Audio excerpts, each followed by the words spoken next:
A tearful day in court as a Grants Pass woman pleads guilty in a drunk driving crash that killed 2 men, including her own fiance. I die every day knowing what my actions have caused, and I'm truly sorry.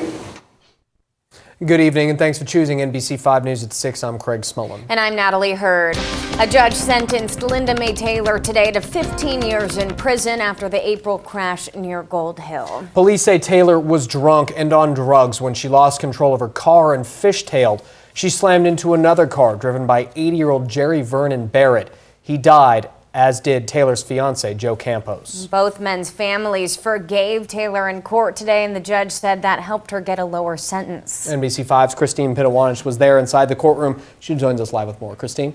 Craig, Natalie, it honestly seemed like most everyone inside the courtroom had tears in their eyes at some point as family members of both of the men killed spoke directly to Linda Mae Taylor and said they forgave her.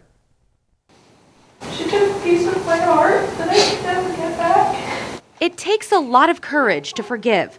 Tuesday, the daughter of a man killed in a drunk driving crash did just that in front of the woman behind the wheel. I choose to forgive Linda because I know that that's the right thing to do. Linda Mae Taylor pleaded guilty to driving drunk in Gold Hill back in April. Her passenger, Molly Campos' father, Joe, died. Joe Campos was also Taylor's fiancé. She pleaded guilty to killing another man too, Jerry Barrett, who she crashed into on North River Road. I would just like to say I'm sorry. This had to happen. I die every day knowing what my actions have caused, and I'm truly sorry.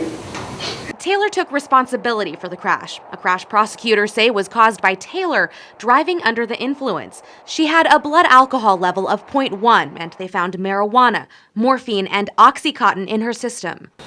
My grandma was a very forgiving man, and I forgive you. You have to live with yourself. Forgiveness, the judge says Taylor is lucky to have in more ways than one. Does that forgiveness give you a sentence of 15 years and not 30? I'm hoping and praying that she makes changes.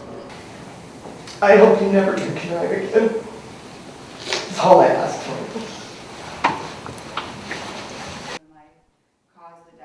Prosecutor Ginger Greer said Taylor had at least 2 DUIs in 10 years prior to the double fatal DUII back in April. Now, the specific charges Taylor pleaded guilty to were 2 counts of manslaughter, DUII, and assault in the 3rd degree. It's expected she'll spend 15 years in prison. Live in the studio, Christine Pitawanich, NBC 5 News.